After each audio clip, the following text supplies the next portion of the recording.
ते बाहेर रडायला लागलं.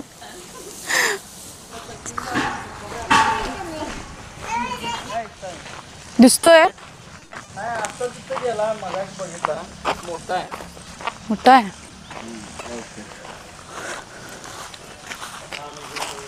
नमस्कार, स्वागत आहे सर्वांचं श्वेता सुतार वाईल्ड लाईफ रेस्क्युअर या यूट्यूब चॅनलमध्ये. तर आता मी बालिंगा या ठिकाणी आले. तर त्यांचं या ठिकाणी पॉली हाऊस आहे आणि या ठिकाणी येण्या जाण्याची वाट आहे त्यांची. आणि इथं त्यांना मोठा साप दिसला आहे. तर बघूया आपण इथं साप आपल्याला सापडतोय काय. कुठं दिसला लास्ट? इथं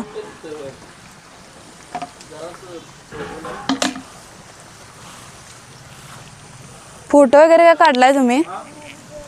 फोटो वगैरे काय काढलाय काय म्हणलं? तेच करणार.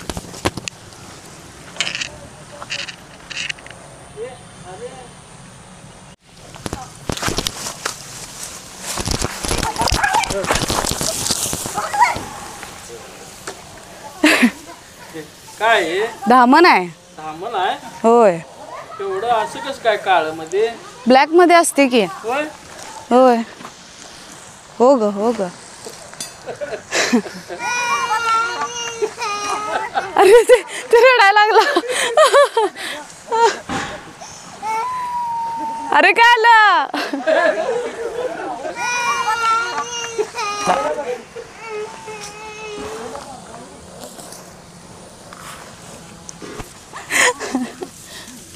ते बाहेर रडायला लागलं.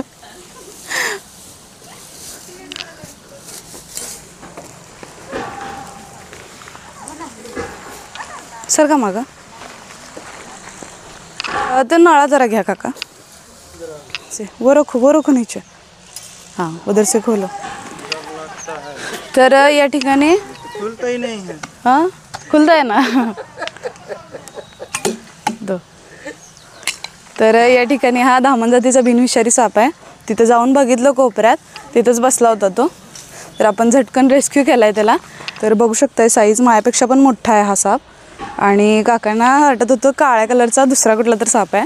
तर धामणीचा कलर हा लोकांना सगळ्यांना माहीत असतं की येल्लो कलरमध्येच, पिवळ्या कलरमध्येच येतो आहे. पण तसं नाही आहे, ब्लॅक शेडमध्ये पण येते, थोडं ग्रीनिश शेडमध्ये पण धामण येते. तर ही ब्लॅक शेडमधली पण खूप सुंदर दिसते, बघू शकताय. याला मराठीमध्ये धामण म्हणलं जातं आणि इंग्लिशमध्ये याला रॅट स्नेक म्हणलं जातं. तर ह्याला रॅट स्नेक का म्हणतात? कारण ह्याचं आवडतं जे खाद्य आहे ते उंदीर आहे, त्यामुळे ह्याला इंग्लिशमध्ये रॅट स्नेक म्हणतात. तर हा उंदीर खायचं मशीन देखील म्हणलं जातं या सापाला, कारण हा शेतातील उंदीर खातो. तर वर्षाला उंदराच्या एका जोडीपासून 800 ते 900 पिल्लांचा जन्म होतो आहे.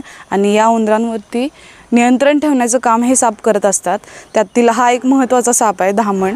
तर कोणाच्या घरी साप आल्यास त्याला मारू नका, जवळील सर्पमित्राला किंवा वन विभागच्या 1926 या टोल फ्री क्रमांकावर संपर्क करा. अतिशय सुंदर अशी धामण आहे ही, बघू शकताय.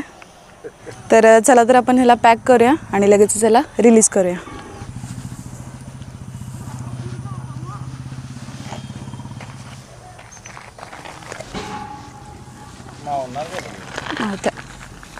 मावत्या आएगा वो आता है, एडजस्ट कर लेता है.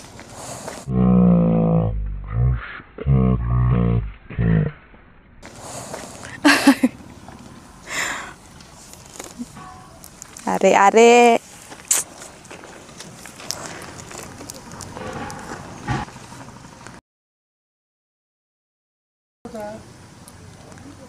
या ठिकाणी सापानं पूर्ण पकडले माझ्या हाताला आणि टाईटली पकडले. सोडलं.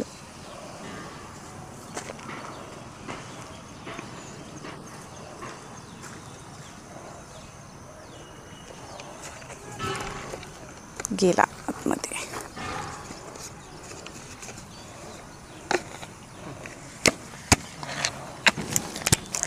तर आपण याला सेफली रेस्क्यू केलंय. चला तर याला रिलीज करूया.